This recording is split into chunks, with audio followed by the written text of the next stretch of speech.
ಇದು ಕನ್ನಡದ ನಲ್ಮೆಯ ಬಾನುಲಿ, ಹೆಮ್ಮೆಯ ಬಾನುಲಿ. ನಾಡು ನಾಡಿ ಬಯಸುವಂತ ನಾಡಿನುಲಿಯ ಬಾನುಲಿ ಆಕಾಶವಾಣಿ ಮಡಿಕೇರಿ.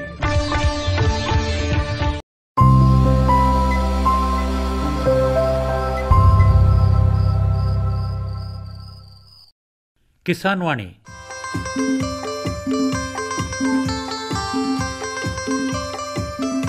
ಈ ಕಾರ್ಯಕ್ರಮದ ಪ್ರಾಯೋಜಕರು ಕೃಷಿ ಮತ್ತು ರೈತ ಕಲ್ಯಾಣ ಮಂತ್ರಾಲಯ, ಭಾರತ ಸರ್ಕಾರ. ಕೋಟಿ ವಿದ್ಯೆಗಳಲ್ಲಿ ಕೃಷಿ ವಿದ್ಯೆಯೇ ಮೇಲು, ಕೋಟಿ ವಿದ್ಯೆಗಳಲ್ಲಿ ಕೃಷಿ ವಿದ್ಯೆಯೇ ಮೇಲು, ಕೋಟಿ ವಿದ್ಯೆಗಳಲ್ಲಿ ಕೃಷಿ ವಿದ್ಯೆಯೇ ಮೇಲು, ಕೋಟಿ ವಿದ್ಯೆಗಳಲ್ಲಿ ಕೃಷಿ ವಿದ್ಯೆಯೇ ಮೇಲು. ಕೃಷಿತೋ ನಾಸ್ತಿ ದುರ್ಭಿಕ್ಷ, ಕೃಷಿತೋ ನಾಸ್ತಿ ದುರ್ಭಿಕ್ಷ, ಕೃಷಿತೋ ನಾಸ್ತಿ ದುರ್ಭಿಕ್ಷ, ಕೃಷಿತೋ ನಾಸ್ತಿ ದುರ್ಭಿಕ್ಷ.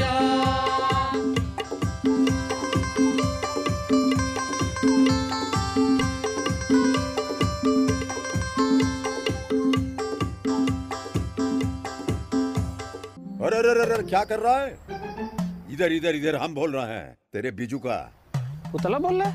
हाँ, पक्षियों से तो हम खेत को बचा लेते हैं, पर इन घातक रसायनों से कैसे बचाएं? मतलब? देख बेटा, तू जो ये अंधाधुंध रसायन मिलाता है ना, मिट्टी की सेहत बिगड़ने लगी है. और जब माटी ही कमजोर पड़ जाएगी तो उपज कैसे सेहतमंद होगी? अरे पहले ऐसा नहीं था. पूछना अपने बड़े बुजुर्गों से, कैसे फसल लहलहाती थी, शुद्धता झलकती थी. हाँ, माटी भी तंदुरुस्त और लोग भी. अरे अब पहली वाली बात कहाँ? पर अब तो सब यही डाले हैं. सब नहीं, आज भी लाखों जागरूक किसान परंपरागत विधि से फसल उगा रहे हैं. खर्चा कम और उपज की कीमत भी बेहतर पा रहे हैं. सच है? रे बेटे, एक्सपीरियंस से बता रहे हैं. धूप में बाल सफेद नहीं किए हैं. हाँ. ठीक है भाई, मैं भी आज से जैविक खेती शुरू करूंगा. माटी से प्रेम की परंपरा है, परंपरागत खेती.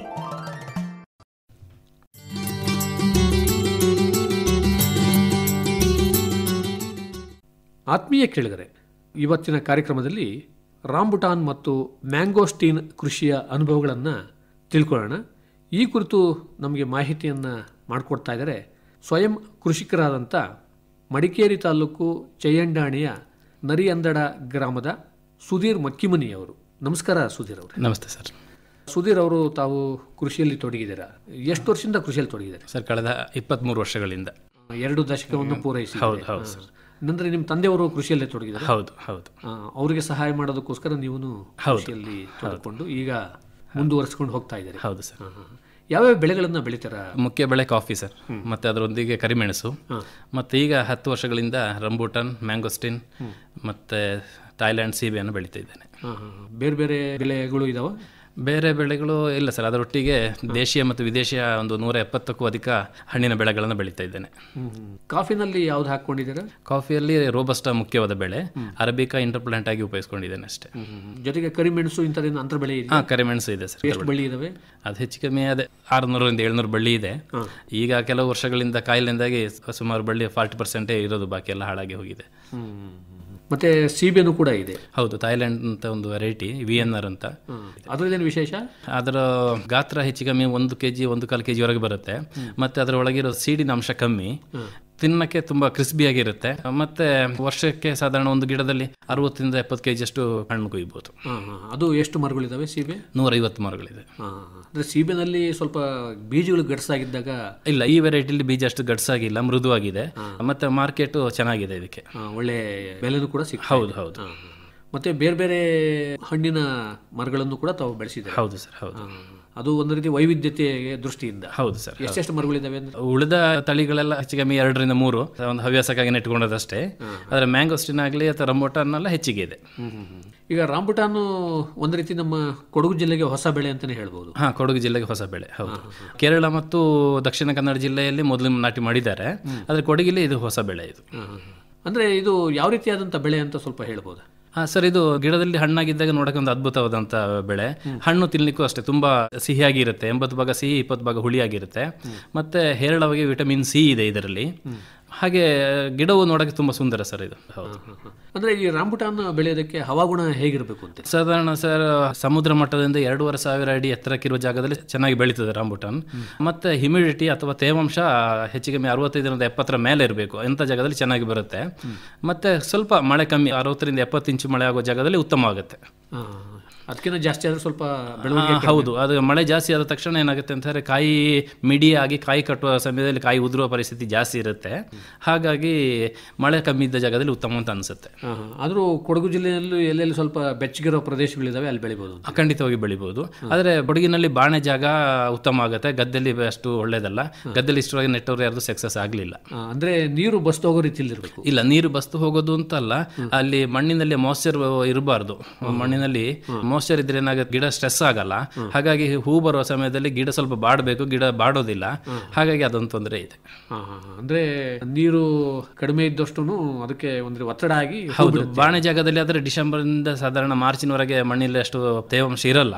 ಹಾಗಾಗಿ ಹೂ ಬರಲಿಕ್ಕೆ ಒಳ್ಳೇದಾಗುತ್ತೆ. ಅಂದ್ರೆ ಈಗ ರಾಂಬುಟಾನ್ ಅನ್ನ ನಾವು ಹೇಗೆ ವಂಶಾಭಿವೃದ್ಧಿ ಮಾಡ್ಕೋಬಹುದು? ರಾಂಬುಟಾನ್ 2 ಥರದಲ್ಲಿ ಮಾಡಬಹುದು. ಒಂದು ಬೀಜದ ಮುಖಾಂತರ, ಇನ್ನೊಂದು ಕಸಿ ಸಸಿಯನ್ನ ಮಾಡುವ ಮುಖಾಂತರ. ಬೀಜದ ಗಿಡದಲ್ಲಿ ಮಾಡಿದರೆ ಒಂದು ತಾಪತ್ರೆ ಅಂದ್ರೆ ಬೀಜದಲ್ಲಿ ಗಂಡು ಹೆಣ್ಣು ಅಂತ 2 ಆಗುತ್ತೆ. ಕೆಲವುದರಲ್ಲಿ ಫಸಲು ಬರೋ ಚಾನ್ಸ್ ಇರುತ್ತೆ, ಕೆಲವುದರಲ್ಲಿ ಫಸಲೇ ಬರೋದಿಲ್ಲ, ಹೂ ಮಾತ್ರ ಆಗುತ್ತೆ ಗಂಡು ಗಿಡಗಳಲ್ಲಿ. ಮತ್ತು ಬೀಜದ ಗಿಡ ಫಸಲಿಗೆ ಬರಬೇಕಾದ್ರೆ 6 ವರ್ಷ ಬೇಕಾಗುತ್ತೆ. ಕಸಿ ಗಿಡದಲ್ಲಿ ಆದರೆ 3ನೇ ವರ್ಷಕ್ಕೆ ಫಸಲು ಶುರು ಆಗುತ್ತೆ ಒಂದು. ಮತ್ತೆ ತಾಯಿ ಗಿಡದ ಗುಣವನ್ನೇ ಕಸಿ ಗಿಡಗಳು ಹೊಂದಿಕೊಂಡಿರುತ್ತೆ. ನೀವು ಯಾವ ರೀತಿ ವಂಶಾಭಿವೃದ್ಧಿ ಮಾಡ್ಕೊಂಡ್ರಿ? ನಾನು ಕೇರಳದಿಂದ ಕಸಿ ಗಿಡ ತಂದು ನಾಟಿ ಮಾಡಿದ್ದೇನೆ. ಹಾಗಾಗಿ ನನಗೆ ಅದು 4 ವರ್ಷದಲ್ಲಿ ಫಸಲು ಬರ ಶುರುವಾಗಿದೆ. ಮತ್ತೆ ಎಲ್ಲಾ ಗಿಡವೂ ಸಹ ಒಂದೇ ಗುಣವನ್ನು ಹೋಲ್ತದೆ. ಇದು ಇಂಥ ತಳಿ ಅಂತ ಏನಾದ್ರು? ಹೌದು, ನಾನು ನಾಟಿ ಮಾಡಿದ ಅಧಿಕವಾಗಿ N18 ಅಂತ ಹೇಳೋ ಒಂದು ಕಮರ್ಷಿಯಲ್ ವೆರೈಟಿ. ಅದು ತುಂಬಾ ಚಂದ ವೆರೈಟಿ. ಹಾಗಾಗಿ ಮಾರ್ಕೆಟಲ್ಲಿ ತುಂಬಾ ಬೇಡಿಕೆ ಇದೆ ಹಣ್ಣಿಗೆ. ಅಂದ್ರೆ ಒಂದು ಸಸಿಯಿಂದ ಇನ್ನೊಂದು ಸಸಿಗೆ ಎಷ್ಟು ಅಂತರ ಇರಬೇಕಾಗುತ್ತೆ? ಸರ್, ಸಾಧಾರಣವಾಗಿ 30ರಿಂದ 35 ಅಡಿ ಇದ್ರೆ ಭಾರಿ ಉತ್ತಮ ಅಂತ ಅನ್ಸುತ್ತೆ. ನಾನು ನಾಟಿ ಮಾಡೋ ಸಂದರ್ಭದಲ್ಲಿ ನನಗೆ ಅಷ್ಟು ಐಡಿಯಾ ಆಗಲಿಲ್ಲ. ನಾನು 20-15 ಮಾಡ್ಕೊಂಡೆ. ಅದು ಈಗ ನನಗೆ ಯಾಕೆ ಅಷ್ಟು ಕಮ್ಮಿ ಮಾಡಿದೆ ಅಂತ ಅನಿಸ್ತಾ ಇದೆ. ಅಂದ್ರೆ ಬಹಳ ದಟ್ಟ ಆಗ್ಬಿಡುತ್ತೆ. ಹೌದು ಹೌದು ಹೌದು ಹೌದು. ಗ್ಯಾಪ್ ಇದ್ದಾಗ ಏನಾಗುತ್ತೆ, ಗಿಡ ಫುಲ್ ಹಣ್ಣು ತುಂಬಿಕೊಳ್ತದೆ, ಗಾಳಿ ಅಡಿ ಅಥವಾ ಬೆಳಕು ಬಿದ್ದು. ಇದೇನಾಗುತ್ತೆ, ಒಂದಕ್ಕೊಂದು ಸಾಗಿಕೊಂಡಿದ್ದಾಗ ನೆರಳಾಗುತ್ತೆ. ಆ ಕಾರಣದಿಂದ ಒಂದು 10 ಮೀಟರ್ ಇಟ್ಟರೆ ಒಳ್ಳೇದು. ಖಂಡಿತವಾಗಿ ಸರ್, ಖಂಡಿತವಾಗಿ. 10 ಮೀಟರ್ ಹೌದು ಹೌದು. ಒಂದು ಗಿಡದಿಂದ ಹೌದು ಹೌದು. ಮತ್ತೆ ನೆರಳಿರಬಾರ್ದು, ಬಿಸಿಲು ಚೆನ್ನಾಗಿ ಬೀಳು ಹಾಗಿರಬೇಕು. ಅದಕ್ಕೆ ಬಿಸಿಲು ಬಯಸುವಂತ ಬೆಳೆ. ಹೌದು ಹೌದು ಹೌದು. ಮತ್ತೆ ನಾವು ಈ ಕಾಫಿ ತೋಟ ಇಂಥದ್ರೆಲ್ಲ ಬೆಳೆಯೋಕ್ಕಾಗ. ಕಾಫಿ ತೋಟದೊಳಗೆ ಬೆಳೆದ್ರೆ ಈ ಗಿಡ ದೊಡ್ಡದಾಗ್ತದೆ, ಕಾಫಿ ಗಿಡ ಕುಬ್ಜ ಆಗ್ತದೆ, ಹಾಳಾಗ್ತದೆ ಕಾಫಿ ಗಿಡ. ಜೊತೆಗೆ ಇದಕ್ಕೆ ಬಿಸಿಲು ಬೇರೆ ಬೇಕಲ್ಲ? ಬಿಸಿಲು ತುಂಬಾ ಬೇಕು. ಹೌದು, ಅದೊಂದು ಸಮಸ್ಯೆನೇ ಆಗುತ್ತೆ. ತೆರೆದ ಜಾಗದಲ್ಲೇ ಬೆಳಿಬಹುದು. ಖಂಡಿತವಾಗಿ. ಅಂತರ ಬೆಳೆಯಾಗೂ ಬೆಳಿಬಹುದಾ ಬೇರೆ ಬೆಳೆಗಳ ಮಧ್ಯದಲ್ಲಿ? ಅಂತರ ಬೆಳೆಯಾಗಿ ಇದರ ಒಂದಿಗೆ ಹೊಂದಿಕೆ ಆಗೋದಿಲ್ಲ ಸರ್, ಇದು ಆಗೋದಿಲ್ಲ. ಯಾಕೆ 30ರಿಂದ 35 ಅಡಿ ನೆಟ್ಟರು ಸಹ 10ರಿಂದ 15 ವರ್ಷ ಬರುವಾಗ ಒಂದು ಗಿಡದಿಂದ ಒಂದು ಗಿಡಕ್ಕೆ ತಾಗುತ್ತೆ. ಹಾಗಿರುವಾಗ ಅಂತರ ಬೆಳೆ ಮಾಡೋದು ಕಷ್ಟ. ಅದರ ಮಧ್ಯದಲ್ಲಿ 10 ವರ್ಷದ ಒಳಗೆ ಬೇಕಾದ್ರೆ ಪಪ್ಪಾಯಿ ಆಗಲಿ ಅಥವಾ ಕೆಲವು ಬೆಳೆಗಳನ್ನು ಬೆಳಿಬಹುದು ಅಷ್ಟೇ. ಮತ್ತೆ ಈ ಸಸಿಗಳನ್ನು ನಾಟಿ ಮಾಡುವ ಗುಂಡಿಗಳನ್ನು ಎಷ್ಟು ಗುಂಡಿ 2x2 ಮಾಡಿ ಅದಕ್ಕೆ ಸಗಣಿ ಗೊಬ್ಬರ ಆಗಲಿ ಅಥವಾ ಹೀಗೆ ಕೆಲವು ಗೊಬ್ಬರಗಳನ್ನು ಸೇರಿಸಿ ಅದರ ಮೇಲೆ ಬದಿ ನೆಟ್ಟುಕೊಳ್ಳೋದು ಉತ್ತಮ. ನೆಲದ ಮಟ್ಟದಿಂದ ಅರ್ಧ ಅಡಿ ಕೆಳಗೆ ಗಿಡ ಇಡಬೇಕು. ಹೌದು. ಮತ್ತೆ ಕಸಿ ಮಾಡಿರೋ ಗಂಟು ಕೂಡ ಮೇಲೆ ಇರಬೇಕು. ಹೌದು, ಅದು ಮೇಲೆ ಕಾಣುವಾಗಿ ಇರಬೇಕು. ಹೌದು. ನೀವು ಕಸಿ ಗಿಡಗಳನ್ನೇ ಹಾಕೊಂಡಿದ್ದೀರಿ? ಹೌದು ಹೌದು. N18 ಅಂತ? ಹೌದು, N18 ಅಂತ ಹೇಳಿ ಒಳ್ಳೆ ವೆರೈಟಿ ಅದು. ಆಮೇಲೆ ಇನ್ನೇನೇನು ಕ್ರಮ ಕೈಗೊಳ್ಳಬೇಕಾಗತ್ತೆ ಸರ್? ನೆಟ್ಟ ನಂತರ ನೀರು ಮುಖ್ಯ ಆಗುತ್ತೆ. ಬೇಸಿಗೆಯಲ್ಲಿ ಪ್ರತಿ ಸಲ ನೀರು ಕೊಡಬೇಕಾಗತ್ತೆ. ಎಷ್ಟು ದಿನಕ್ಕೊಂದ್ಸರಿ ಕೊಡಬೇಕಾಗತ್ತೆ? ಪ್ರತಿ ದಿವಸ ಕೊಟ್ಟರು ಒಳ್ಳೇದೆ. ಬೇಸಿಗೆಯಲ್ಲಿ ಒಂದು 2 ವರ್ಷದವರೆಗೆ ಮತ್ತೆ ತೊಂದರೆ ಇಲ್ಲ. ಮತ್ತೆ ಹೂ ಬರೋ ಸಮಯಕ್ಕಾಗುವ ನೀರಿನ ಅಗತ್ಯ ತುಂಬ ಇದೆ. ಸಾಧಾರಣವಾಗಿ ನಮ್ಮ ಕೊಡಗಿನಲ್ಲಿ ಹೂ ಬರೋದು ಏಪ್ರಿಲ್ ಮೇಯಲ್ಲಿ ಹೂ ಬರುತ್ತೆ. ಆ ಸಮಯದಲ್ಲಿ ನೀರಿನ ಅವಶ್ಯಕತೆ ತುಂಬ ಇದೆ. ಫೆಬ್ರವರಿ ಮಾರ್ಚ್ ನೀರು ಕೊಡೋ ಅವಶ್ಯಕತೆ ಇಲ್ಲ, ಗಿಡ ಸ್ವಲ್ಪ ಬಾಡಬೇಕು. ನಂತರ ಹೂ ಬಂದ ತಕ್ಷಣ ನೀರು ಕೊಡೋಕ್ಕೆ ಶುರು ಮಾಡಿದರೆ ಮತ್ತೆ ಮಿಡಿ ಆಗುತ್ತೆ. ಹೆಚ್ಚಿಗೆ ಮಿಡಿ ಆದ್ದು ಹಣ್ಣಾಗಬೇಕಾದ್ರೆ ಸೆಪ್ಟೆಂಬರ್ 15ರ ನಂತರ ಹಣ್ಣಾಗುತ್ತೆ. ಈಗಿನವರೆಗೆ ಸಹ ಹಣ್ಣಿದೆ. ಆದರೆ ನಮ್ಮ ಕೊಡಗಿನ ಒಂದು ವಿಶೇಷ ಅಂತ ಹೇಳಿದರೆ, ಸಾಧಾರಣವಾಗಿ ಕರಾವಳಿ ಮತ್ತು ದಕ್ಷಿಣ ಕನ್ನಡ, ಕೇರಳ ಭಾಗಗಳಲ್ಲಿ ಹಣ್ಣು ಮುಗಿದ ನಂತರ ನಮ್ಮಲ್ಲಿ ಹಣ್ಣಾಗುತ್ತೆ. ಹಾಗಾಗಿ ಭಾರಿ ಬೇಡಿಕೆ ಸಹ ಇದೆ. ಅಂದರೆ ಹೂ ಬಿಟ್ಟ ಒಂದು 5-6 ತಿಂಗಳಿಗೆ ಇದು ಹಣ್ಣಾಗುತ್ತೆ. ಹೌದು ಹೌದು ಹೌದು. ಅಂದರೆ ಸೆಪ್ಟೆಂಬರ್, ಅಕ್ಟೋಬರ್, ನವೆಂಬರ್ ಈ ತಿಂಗಳು ಹೌದು ಹೌದು ಹೌದು ಹಣ್ಣುಗಳು ಹೌದು ಜಾಸ್ತಿ ಬರುತ್ತೆ. ಹೌದು. ಮತ್ತು ಇನ್ನು ಗೊಬ್ಬರ ಎಲ್ಲ ಯಾವಾಗ ಗೊಬ್ಬರ ವರ್ಷದಲ್ಲಿ 1-2 ಸಲ ಅಗತ್ಯ ಬರುತ್ತೆ. ನಾನು ಅದಕ್ಕೆ ಶುರುವಲ್ಲಿ ರಾಕ್ ಫಾಸ್ಫೇಟ್, ಪೊಟ್ಯಾಶ್ ಮತ್ತು ಯೂರಿಯಾನ ಕೊಡ್ತೇನೆ ಒಂದು ಸಲಕ್ಕೆ. ಇನ್ನೊಂದು ಸಲಕ್ಕೆ ಕಾಂಪ್ಲೆಕ್ಸ್ 19 ಅಥವಾ 17 ಯಾವ್ದಾದ್ರು ಗೊಬ್ಬರವನ್ನು ಕೊಡ್ತೇನೆ. ವರ್ಷದಲ್ಲಿ ಒಂದು ಸಲ 1 ಅಥವಾ 2 ಕುಕ್ಕಿಯಷ್ಟು ಸಗಣಿ ಗೊಬ್ಬರವನ್ನು ಕೊಡ್ತೇನೆ. ಸಗಣಿ ಗೊಬ್ಬರ ಕೊಡೋದು ಬಹಳ ಮುಖ್ಯ. ಹೌದು ಹೌದು. ನೀರನ್ನಂತೂ ಪ್ರತಿದಿನ ಕೊಡ್ತಾ ಇರಬೇಕಾಗತ್ತೆ. ನೀರು ಬೇಸಿಗೆಯಲ್ಲಿ ಅಗತ್ಯ ಇರುತ್ತೆ. ಬೇಸಿಗೆಯಲ್ಲಿ, ಮಳೆಗಾಲದಲ್ಲಿ ಏನು ಅವಶ್ಯಕತೆ? ಮಳೆಗಾಲದಲ್ಲಿ ಹೇಗೂ ಅವಶ್ಯಕತೆ ಇಲ್ಲ ಸರ್. ಮಳೆಗಾಲ ನೀರು ಜಾಸ್ತಿ ಆಗುತ್ತೆ, ಅದಕ್ಕಾಗಿ ಸ್ವಲ್ಪ ನಮ್ಮ ಕೊಡಗಿನ ಭಾಗದಲ್ಲಿ ಉದುರುವಿಕೆ ಜಾಸ್ತಿ ಇದೆ. ಮತ್ತೆ ಇದಕ್ಕೆ ಕೀಟ ರೋಗ ಇಂಥದ್ರ ಹಾವಳಿ? ಕೀಟ ರೋಗ ಸ್ಟೆಮ್ಗೆ ಬೋರರ್ ಬರುತ್ತೆ. ಅದಕ್ಕೆ ಒಂದು ವರ್ಷದಲ್ಲಿ 1 ಸಲ ಅಥವಾ 2 ಸಲ ಪೆಸ್ಟಿಸೈಡ್ನ ಉಜ್ಜಬೇಕಾಗುತ್ತೆ ಕಾಂಡಕ್ಕೆ. ಮತ್ತೆ ಹಣ್ಣಿಗೆ ಅಂತ ತೊಂದರೆ ಏನಿಲ್ಲ. ಹಣ್ಣುಗಳ ಮೇಲೆ ಒಂದು ರೀತಿ ಮುಳ್ಳುಗಳು ಇದ್ದಂಗೆ ಇರುತ್ತೆ. ಹೌದು ಸರ್, ಹಣ್ಣು ಆ ಮುಳ್ಳು ಇರೋದ್ರಿಂದ ನೋಡಕ್ಕೆ ಒಂದು ಸುಂದರ ಸರ್, ಅದು ಸುಂದರವಾಗಿರುತ್ತೆ. ಹೌದು. ಅಂದ್ರೆ ಅಂತ ಬಿರ್ಸಾಗೇನಿರಲ್ಲ ಅವು? ಇಲ್ಲ, ಬಿರುಸಾಗಿಲ್ಲ, ಮೃದುವಾಗಿರುತ್ತೆ. ಮತ್ತೆ ಈ ಕೀಟಗಳು ಇದರ ಹಾವಳಿಯಿಂದ ಸ್ವಲ್ಪ ರಕ್ಷಣೆ ಸಿಗುತ್ತೆ? ಹೌದು ಸರ್, ಪಕ್ಷಿಯಿಂದ ಹಾವಳಿ ಇದೆ, ಮತ್ತೆ ಅಳಿಲು ಇವು ತುಂಬಾ ಹಾವಳಿ ಮಾಡ್ತವೆ. ಅದಕ್ಕೆ ಕೆಲವು ಸಲ ಬಲೆಯನ್ನು ಹಾಕಬೇಕಾಗತ್ತೆ, ಅದು ಕೆಲವು ಸಲ ಸಾಧ್ಯ ಆಗೋದಿಲ್ಲ. ಮತ್ತೆ ಇಲ್ಲಂತ ಪ್ರತಿ ಹಣ್ಣಿಗೂ ಕವರ್ ಮಾಡಬೇಕಾಗತ್ತೆ ಪ್ಲಾಸ್ಟಿಕ್ ಏನಾದರೂ, ಹೀಗೇನಾದ್ರು ಮಾಡಿ ಅದನ್ನ ರಕ್ಷಣೆ ಮಾಡಬೇಕಾಗತ್ತೆ. ಮತ್ತೆ ತುಂಬಾ ಫಸಲು ಇದ್ದಾಗ ಗೊತ್ತಾಗೋದಿಲ್ಲ, ಹೇಗೋ ಇದ್ರ ಸಹ ದಿವಸಕ್ಕೆ 1-2 kg 3 kg ಅಷ್ಟು ತಿನ್ಕೊಂಡು ಹೋಗಿರ್ತಾರೆ ಪಕ್ಷಿ, ಗೊತ್ತಾಗಲ್ಲ. ಕಮ್ಮಿ ಇದ್ದಾಗ ಇವೆಲ್ಲ ಗೊತ್ತಾಗುತ್ತೆ. ಅಂದರೆ ಒಂದು ಗಿಡಕ್ಕೆ ಎಷ್ಟು ಫಸಲನ್ನು ನಿರೀಕ್ಷೆ ಮಾಡ್ಬೋದು ನಾವು ಸರ್? ಸಾಧಾರಣವಾಗಿ 5ನೇ ವರ್ಷದಿಂದ ಒಂದು ಗಿಡಕ್ಕೆ 10 kg 5ನೇ ವರ್ಷದಲ್ಲಿ. ಅದರ ನಂತರ ಜಾಸ್ತಿ ಆಗ್ತಾ ಹೋಗ್ತದೆ. ಈಗ ನಮ್ಮಲ್ಲಿರುವಂಥ ಗಿಡ 10 ವರ್ಷದ ಗಿಡ, ಹೆಚ್ಚು ಕಮ್ಮಿ 60 kg ವರೆಗೆ ಕೊಟ್ಟ ಗಿಡವೂ ಇದೆ. ಆದರೆ ಸರಾಸರಿ ಹೇಳುವಾಗ 20 kg ಹೇಳ್ಬೋದು ಅಷ್ಟೇ. ಹಾಗೆ ಆದರೂ ಸಹ ತೊಂದರೆ ಇಲ್ಲ, ಇವತ್ತಿನ ಮಟ್ಟಿಗೆ ನಷ್ಟ ಇಲ್ಲ. ಮತ್ತೆ ಮಾರಾಟ ಹೇಗೆ ಅಂತ? ಮಾರುಕಟ್ಟೆ ಇದೆಯಾ? ಮಾರುಕಟ್ಟೆಗೆ ಏನು ತೊಂದರೆ ಇಲ್ಲ ಸರ್. ಇದು ಏನಾಗುತ್ತೆ, ಎಲ್ಲ ಕಡೆ ಹಣ್ಣು ಮುಗಿದ ನಂತರ ಕೊಡಗಿನ ಹಣ್ಣು ಮಾರುಕಟ್ಟೆಗೆ ಬರೋದ್ರಿಂದ ತುಂಬಾ ಬೇಡಿಕೆ ಇದೆ. ನಮ್ಮ ತೋಟಕ್ಕೆ ಬಂದು ತಗೊಂಡು ಹೋಗ್ತಾರೆ. ಇಲ್ಲ ಅಂತಂದ್ರೆ ನಾನು ಕಳಿಸುವ ವ್ಯವಸ್ಥೆಯನ್ನು ಮಾಡ್ತೇನೆ, ತೊಂದರೆ ಇಲ್ಲ. ಅಂದ್ರೆ ಬೆಲೆ ಚೆನ್ನಾಗಿದೆಯಾ ಇದು? ಹೌದು, 250ರಿಂದ 300 ರೂಪಾಯಿವರೆಗೆ ಸಿಗ್ತಾ ಇದೆ, ಸರಾಸರಿ ಸಿಗ್ತಾ ಇದೆ. ಮತ್ತೆ ಅದರಲ್ಲಿ ಹಾಗೆ ವೆರೈಟಿಗಳು ಸಹ ಸುಮಾರು ಇದೆ. ಈಗ ಮಾರ್ಕೆಟಲ್ಲಿ ಸಿಗೋದು ಕೆಲವು ಹಣ್ಣುಗಳು ತುಂಬಾ ಹುಳಿ ಇರ್ತದೆ, ಅಂದ್ರೆ ಅವು ಹಳೆ ವೆರೈಟಿಗಳು, ಅವು ತಿನ್ಲಿಕ್ಕೆ ಅಷ್ಟು ಒಳ್ಳೇದಾಗೋದಿಲ್ಲ. ಅದೇ N18, ರಾಂಗ್ ರಿಯಾನ್ ಮತ್ತು ಮಲ್ವಾನ್ ಅಂತ ಕೆಲವು ವೆರೈಟಿಗಳು ಈಗ ಏನು ಬರ್ತಾ ಇದೆ ಮಾರ್ಕೆಟ್ಗೆ, ಅವು ತುಂಬಾ ಚೆನ್ನಾಗಿದೆ. ಇನ್ನು ನಮ್ಮ ರಾಜ್ಯದಲ್ಲಿ ಹೇಗಿದೆ ಈ ರಾಂಬುಟಾನ್ ಕೃಷಿ? ನೀವು ನೋಡಿದಾಗ ಕೃಷಿ ನಮ್ಮ ರಾಜ್ಯದಲ್ಲಿ ಸಹ ಹೆಚ್ಚು ಕಮ್ಮಿ ದಕ್ಷಿಣ ಕನ್ನಡ, ಉಡುಪಿ ಜಿಲ್ಲೆ, ಕುಂದಾಪುರ ಭಾಗಗಳು ಹೆಚ್ಚಾಗಿ ಇದೆ. ಕೊಡಗಿನ ಭಾಗದಲ್ಲಿ ತುಂಬಾ ಕಮ್ಮಿ ಇದೆ. ಇನ್ನು ಪ್ರಾರಂಭದ ಸ್ಥಿತಿಯಲ್ಲಿ? ಪ್ರಾರಂಭ ಸ್ಥಿತಿಯಲ್ಲಿದೆ. ಹೌದು ಹೌದು. ನಿಮ್ಮನ್ನು ನೋಡಿ ಇನ್ಯಾರಾದ್ರೂ ಮುಂದೆ ಬರ್ತಾ ಇದ್ದಾರೆ? ಮಾಡ್ತಾ, ಕೆಲವರು 1 ಗಿಡ 2 ಗಿಡ ನೆಟ್ಟವರು ಇದ್ದಾರೆ, ಮತ್ತೆ ಹೆಚ್ಚಿಗೆ ಮಾಡುವ ಒಂದು ಅಂದಾಜಿಲಿರೋರು ಸಹ ಇದ್ದಾರೆ. ಮತ್ತೆ ಈ ಕಾಫಿ, ಅಡಿಕೆ ಬೆಳೆಗಳನ್ನು ಇವತ್ತು ಸಾಕಷ್ಟು ಜನ ಬೆಳೀತಾ ಇದ್ದಾರೆ. ಹೌದು ಸರ್. ಅವುಗಳಿಗೆ ಪರ್ಯಾಯವಾಗಿ ಇದನ್ನ ಬೆಳಕಬಹುದಾ? ಹೌದು ಸರ್, ಇದೇ ಪ್ರಶ್ನೆಯನ್ನ ಸುಮಾರು ಜನ ನನ್ನ ಹತ್ರ ಕೇಳ್ತಾರೆ. ಆದರೆ ನನ್ನ ಅಂದಾಜಿನ ಪ್ರಕಾರ ಕಾಫಿ ಅಥವಾ ಅಡಿಕೆ ಇದಕ್ಕೆ ಯಾವುದು ಇದು ಪರ್ಯಾಯ ಅಲ್ಲ ಸರ್. ಈಗ ಪ್ರತಿಯೊಂದು ಕೃಷಿಯಲ್ಲಿ ಸಹ ಅದೇ ಅದರ ಲಾಭ ನಷ್ಟಗಳಿದೆ. ಹಾಗೆ ಇದರಲ್ಲಿ ಸಹ ಲಾಭ ನಷ್ಟಗಳು ಇರೋದರಿಂದ ಇದು ಪರ್ಯಾಯ ಆಗೋದಿಲ್ಲ, ಇದು ಒಂದು ಕೃಷಿ ಅಂತ ಹೇಳಿ ಮಾಡಬಹುದು. ಕಾಫಿಯನ್ನಾಗಲಿ ಅಡಿಕೆನಾಗಲಿ ಶೇಖರಣೆ ಮಾಡಿ ಇಟ್ಕೊಳ್ಬೋದು ಕೆಲವು ದಿವಸಗಳವರೆಗೆ. ಈ ಹಣ್ಣು ಅದನ್ನು ಶೇಖರಣೆ ಮಾಡಿ ಇಟ್ಕೊಳ್ಳೋಕೆ ಆಗೋದಿಲ್ಲ, ಅವತ್ತು ಕೊಯ್ಬೇಕು, ನಾಳೆ ಮಾರ್ಕೆಟಿಗೆ ಕಳಿಸ್ಬೇಕು, ಕೆಲವು ಇದೆ. ಆದರೆ ಇದಕ್ಕೂ ಅದಕ್ಕೂ ವ್ಯತ್ಯಾಸಗಳು ಇದೆ. ಆದರೆ ಇದೊಂದು ಸ್ಪೆಷಲ್ ಆದ ಬೆಳೆ. ಮತ್ತೆ ಈಗ ನಾವು ತಾಜಾವಾಗಿ ಇದ್ದ ತಿನ್ಬಹುದು. ಹೌದು ಸರ್. ಜೊತೆಗೆ ಸಂಸ್ಕರಣೆನೂ ಮಾಡ್ಬೋದಾ? ಇದು ಸಂಸ್ಕರಣೆ ಮಾಡ್ಬೋದು ಸರ್. ಒಂದ್ಸಲ ಕೊಯ್ಲಾದ ಹಣ್ಣು ಹೆಚ್ಚು ಕಮ್ಮಿ 10ರಿಂದ 12 ದಿವಸದವರೆಗೆ ಹಾಗೆ ಇರ್ತದೆ. ಕೊಯ್ದು 2 ದಿವಸ ಅಥವಾ 3 ದಿವಸ ನಂತರ ಹಣ್ಣಿನ ಬಣ್ಣ ಚೇಂಜ್ ಆಗ್ತದೆ ಹೊರತು ಅದರ ಒಳಗಿನ ಫ್ಲೆಶ್ ಏನಿದೆ ಅದರ ರುಚಿ ಬದಲಾವಣೆ ಆಗೋದಿಲ್ಲ. ದಿವಸ ಕಳೆದ ಹಾಗೆ ಬಾಡಿದ ಹಾಗೆ ಹಣ್ಣು ಇನ್ನೂ ಚೆನ್ನಾಗಿ ಆಗ್ತಾ ಇರ್ತದೆ. ಅಂದ್ರೆ ನಮಗೆ ಕೊಯ್ಲಿನ ಚಿಹ್ನೆಗಳು ಏನು ಅಂತ? ಹೆಚ್ಚು ಕಮ್ಮಿ ಹಣ್ಣಿನ ಬಣ್ಣ ತುಂಬಾ ಮೆರೂನ್ ಅಥವಾ ಕೆಂಪು ಬಣ್ಣ ಬರಬೇಕು, ಅದರ ನಂತರ ಕೊಯ್ಯುವ ಹಾಗೆ. ಅದೇ ಹಸಿರು ಬಣ್ಣದಲ್ಲಿ ಇದ್ದಾಗ ಹಣ್ಣಿನಲ್ಲಿ ಹುಳಿ ಅಂಶ ಜಾಸ್ತಿ ಇರುತ್ತೆ. ಹಣ್ಣು ಜಾಸ್ತಿ ಆದಷ್ಟು ಅಥವಾ ಬಣ್ಣ ಜಾಸ್ತಿ ಬಂದಷ್ಟು ಸಿಹಿ ಅಂಶ ಜಾಸ್ತಿ ಆಗುತ್ತೆ. ಅಂದ್ರೆ ಇದು ಮರದಲ್ಲೇ ಹಣ್ಣಾಗುತ್ತೆ? ಹೌದು, ಮರದಲ್ಲೇ ಹಣ್ಣಾಗುತ್ತೆ. ಕೊಯ್ದ ನಂತರ ಹಣ್ಣಾಗೋದಿಲ್ಲ, ಕೊಯ್ದ ನಂತರ ಬಾಡುತ್ತೆ ಅಷ್ಟೇ, ಹಣ್ಣಾಗೋದಿಲ್ಲ. ಹಾಗಾಗಿ ನಾವು ಕಾಯ್ಬೇಕು. ಹೌದು ಹೌದು. ಒಂದ್ ರೀತಿ ಕೆಂಪು ಬಣ್ಣಕ್ಕೆ ತಿರುಗಿದಾಗ್ಲೇನೆ ಹೌದು ಹೌದು ನಾವು ಕೊಯ್ಲು ಮಾಡೋದು ಬಹಳ ಮುಖ್ಯ. ಹೌದು. ಕೆಲವು ಹಣ್ಣುಗಳಲ್ಲಿ ಅದು ಮರದಲ್ಲೇ ಹಣ್ಣಾಗ್ಲಿ ಅಂತಾನೆ ನೋಡ್ತೀವಿ. ಹೌದು. ಅದೇ ರೀತಿ ಇದು ಹೌದು ಹೌದು. ಕಿತ್ತ ಮೇಲೆ ನಾವು ಹಣ್ಣು ಮಾಡ್ಲಿಕ್ಕೆ ಆಗೋದಿಲ್ಲ. ನಿಜ ನಿಜ. ಹೌದು ಹೌದು. ಅದೊಂದು ಮುಖ್ಯವಾದ ಅಂಶ. ಹೌದು. ನಾವು ಗುಣಮಟ್ಟ ಪಡಿಬೇಕು ಅಂದ್ರೆ ಅದು ಸರಿಯಾಗಿ ಗಿಡದಲ್ಲಿ ನಾವು ಹೌದು. ಅಂದ್ರೆ ಪ್ರಾರಂಭಿಕ ಹಂತದಲ್ಲಿ ಮಾಗದಾಗಲೇ ಕೊಯ್ಲು ಮಾಡ್ಬೋದಾ ಅಥವಾ ಸ್ವಲ್ಪ ದಿನ ಕಾಯ್ಬೇಕು? ಇಲ್ಲ, ಅದು ಹೇಗಾಗುತ್ತೆ ಅಂದರೆ ಈಗ ನಾನು ಸೆಪ್ಟೆಂಬರ್ 15ರಿಂದ ಹಣ್ಣು ಶುರು ಆಗುತ್ತೆ ಅಂತ ಹೇಳಿದ್ದೆ ಅಲ್ವಾ. ಸೆಪ್ಟೆಂಬರ್ 15ಕ್ಕೆ ಏನಾಗುತ್ತೆ, ಹಣ್ಣು ಸಾಧಾರಣ ಮಟ್ಟ ಹಣ್ಣಾಗಿರುತ್ತೆ. ಒಂದು ಸಾಧಾರಣ ಒಂದು 70 ಭಾಗದಷ್ಟು ಸಿಹಿ, 30 ಭಾಗ ಹುಳಿ ಇರುತ್ತೆ. ಅಲ್ಲಿಂದ ಅದು ದಿವಸ ಕಳೆದ ಹಾಗೆ ಹೆಚ್ಚಿಗೆ ನವೆಂಬರ್ ಬರುವಾಗ 85 ಭಾಗದಷ್ಟು ಸಿಹಿ, 15 ಭಾಗದಷ್ಟು ಮಾತ್ರ ಹುಳಿ ಇರುತ್ತದೆ. ದಿವಸ ಕಳೆದಾಗೆ ಸಿಹಿ ಅಂಶ ಜಾಸ್ತಿ ಆಗುತ್ತೆ ಹೋಗುತ್ತೆ, ಜ್ಯೂಸಿನ ಅಂಶವು ಜಾಸ್ತಿ ಆಗುತ್ತೆ. ಅಂದ್ರೆ ನಾವು ಒಂದು ಸ್ಯಾಂಪಲ್ ತೆಗೆದು ನೋಡಿ ಕೊಯ್ಲು ಮಾಡ್ಬೋದಾ? ಇಲ್ಲ, ಈಗ ಸಾಧಾರಣವಾಗಿ ಹಣ್ಣಿನ ಬಣ್ಣ ನೋಡುವ ಅಂದಾಜಾಗುತ್ತೆ, ಇದು ಹೀಗೆ ಇದೆ ಮೇಲೆ. ಹೌದು ಹೌದು ಹೌದು. ಹಸನಿಂದ ಅದು ಕೆಂಪು ಬಣ್ಣ. ಹೌದು ಹೌದು. ಮರೂನ್ ಕಲರ್ ಅಂತ ಹೌದು ಹೌದು. ಆ ಬಣ್ಣಕ್ಕೆ ತಿರುಗಿದಾಗ ಹೌದು ಕೊಯ್ಲು ಮಾಡೋದು. ಅಂದ್ರೆ ಅದು ಏನು ತೊಟ್ಟನೆ ಕಿತ್ತು ಅದು ಸಾಧಾರಣವಾಗಿ ನಾವು ತೊಟ್ಟಿನಿಂದ ಒಂದು ಅರ್ಧ ಅಡಿ ಬಿಟ್ಟು ಕಟ್ ಮಾಡ್ತೇವೆ. ಅದು ಹಾಗೆ ಮಾಡೋದ್ರಿಂದ ಏನಾಗುತ್ತೆ, ಮುಂದಿನ ವರ್ಷ ಫಸಲಿಗೆ ಅದು ಪ್ರಯೋಜನ ಆಗುತ್ತೆ. ಕಟ್ ಮಾಡಿದಲ್ಲಿಂದ 2 ಅಥವಾ 3 ಸುಳಿ ಬರೋದರಿಂದ ಮುಂದಿನ ಫಸಲಿಗೆ ಆಗೋದರಿಂದ ನಾವು ಹಾಗೆ ಕಟ್ ಮಾಡ್ತೇವೆ ಅದನ್ನ. ಅಂದ್ರೆ ಸಾಧಾರಣವಾಗಿ ನೀವು ಅಕ್ಟೋಬರ್ ನವೆಂಬರ್ ಅಲ್ಲಿ ಕೊಯ್ಲು ಮಾಡ್ಕೊಳ್ಳಿ. ಹೌದು ಹೌದು. ಇಲ್ಲಿವರೆಗೂ ಮುಂದುವರಿಯುತ್ತೆ ಅದು? ಆಯ್ತು, ಇನ್ನೊಂದು 10 ರಿಂದ 15 ದಿವಸಕ್ಕೆ ಮುಗಿಯುತ್ತೆ. ನವೆಂಬರ್ ತಿಂಗಳು ಡಿಸೆಂಬರ್ ವರೆಗೂ? ಇಲ್ಲ, ನವೆಂಬರ್ ಲಾಸ್ಟ್ಗೆ ಮುಗಿಬಹುದು. ಸೆಪ್ಟೆಂಬರ್ ಕೊನೆಗೆ ಶುರುವಾಗುತ್ತೆ. ಹೌದು ಹೌದು.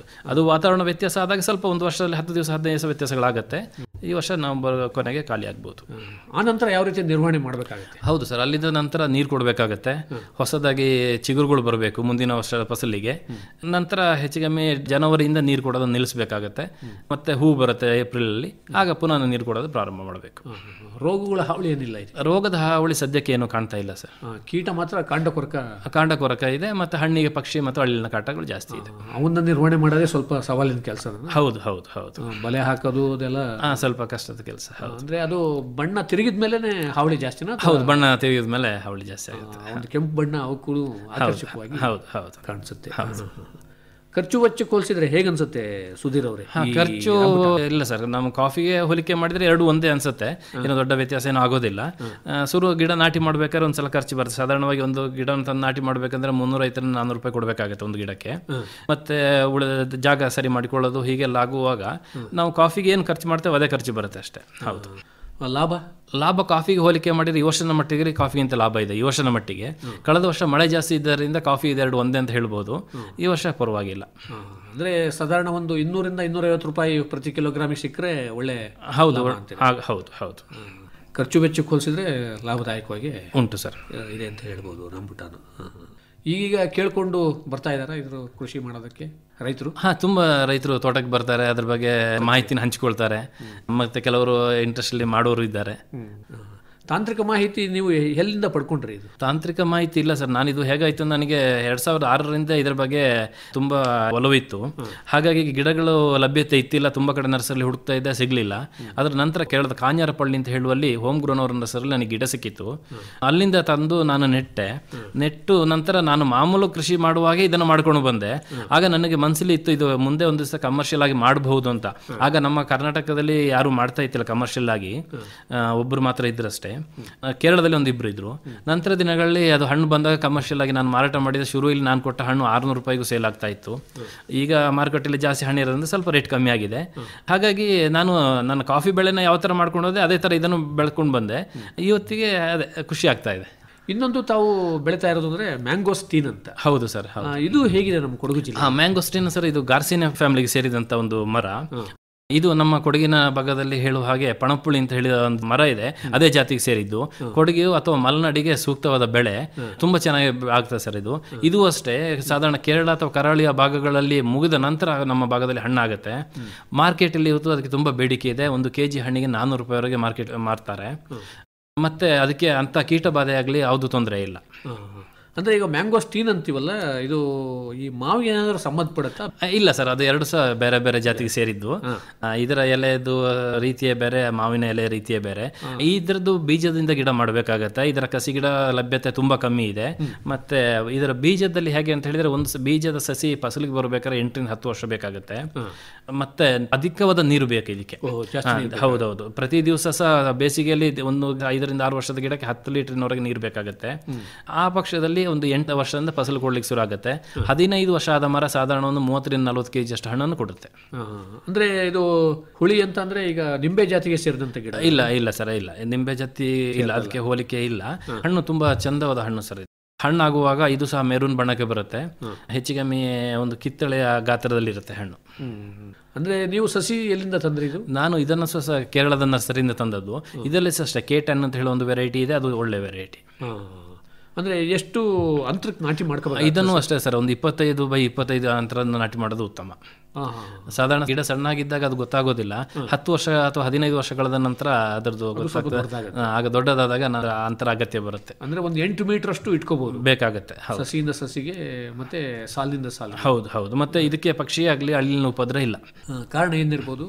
ಇದರದ್ದು ಹಣ್ಣಿನ ಮೇಲಿನ ಏನು ಸಿಪ್ಪೆ ಅಂತ ಹೇಳ್ತೇವೆ, ಅದು ಸ್ವಲ್ಪ ಮಂದ ಆಗಿರೋದ್ರಿಂದ ಇದಕ್ಕೆ ಅಷ್ಟು ತೊಂದರೆ ಇಲ್ಲ.